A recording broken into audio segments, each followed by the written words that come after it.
চৈতন্যদেবের পর এবার রামকৃষ্ণ। মমতা বন্দ্যোপাধ্যায়ের জন্য নতুন উপমা দিলেন তৃণমূল নেতা। তৃণমূল সুপ্রিমো মমতা বন্দ্যোপাধ্যায় চৈতন্যদেবের উত্তরাধিকারী বলে মন্তব্য করেছিলেন শিক্ষামন্ত্রী ব্রাত্য বসু।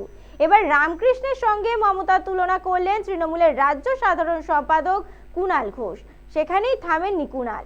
অভিষেক বন্দ্যোপাধ্যায়ের সঙ্গে স্বামী বিবেকানন্দ তুলনা করেছেন তিনি। তার মতে মমতা অভিষেক যেন গুরু শিষ্য। রাজনৈতিক মহলের একাংশের মতে নবীন প্রবীণ দ্বন্দ্ব নিয়ে যখন জল্পনা তুঙ্গে, তখন কিছুটা ভারসাম্য রাখার চেষ্টা করলেন কুণাল ঘোষ। আমরা এটা খুব ভালোভাবে শুধু জানি, সেটা হচ্ছে মমতা বন্দ্যোপাধ্যায় নেত্রী, অভিষেক বন্দ্যোপাধ্যায় সেনাপতি। দেখুন, মমতা বন্দ্যোপাধ্যায় হচ্ছেন শ্রীরামকৃষ্ণ আর অভিষেক বন্দ্যোপাধ্যায় হচ্ছেন স্বামী বিবেকানন্দ।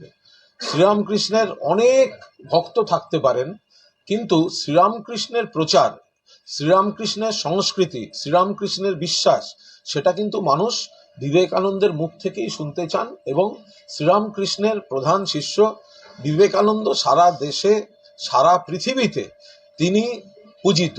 শ্রীরামকৃষ্ণের কথা স্বামী বিবেকানন্দের মুখ থেকেই মানুষ শুনতে চান।